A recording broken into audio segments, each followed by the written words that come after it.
नमस्कार मंडळी. तर बघा, मी भरलेलं मसाले वांगे करणार आहे, ते पण वाफवलेलं. तर बघा, इथं एका भांड्यात मी पाणी ठेवले आणि त्यामध्ये असं स्टँड ठेवले आणि त्यावर आता त्या स्टँडवरती वांगी ठेवायची आहेत आपल्याला वाफवायला. ही बघा, दारातली आमच्या ताजी वांगी आहेत आणि ही फोड्या केले आणि चिरून अशी आता वरती झाकण ठेवून हे आपल्याला वाफवून घ्यायचे आहेत. आता यावरती झाकण ठेवायचं आहे आणि आपल्याला वाफवून घ्यायचं आहे. हे छान असं वाफवून घ्यायचे आहेत, म्हणजे नंतर वांगं बनायला उशीर लागत नाही.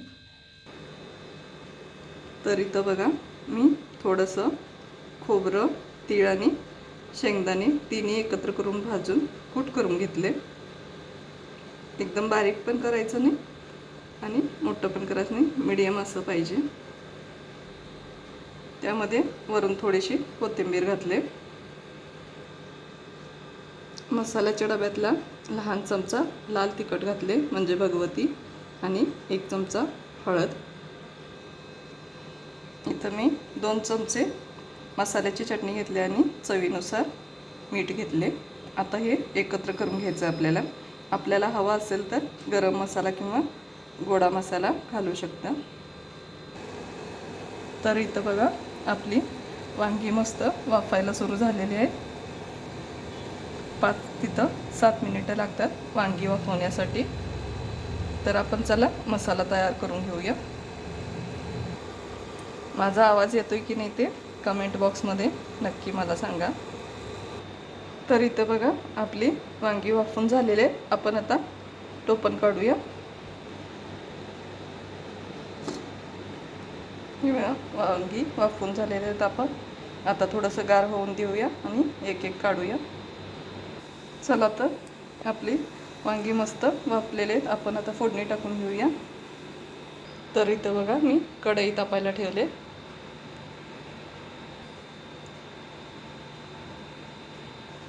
तर बघा, इथं तेल घातले मी. या वांग्याला अजिबात पाणी वापरायचं नाही आहे, एक थेंबसुद्धा. तेलाला कड आला की आपण त्यामध्ये जिरा आणि मोहरीचा तडका टाकून घ्यायचा आहे. तर बघा, इथं तेल कडलेलं आहे आपलं. आता जिरा आणि मोहरीचा तडका टाकून घेऊया आपण. लगेच लसूण घालूया आणि लगेचच आपल्याला मसाला बनवलेला घालायचा यामध्ये. परतून घ्यायचं आपल्याला. तर हा बघा, आपला मसाला बनून तयार आहे. आता यामध्ये एक एक वांगं सोडायचं आपल्याला. बघा, वाफवलेलं वांगी यात घालायचे आपल्याला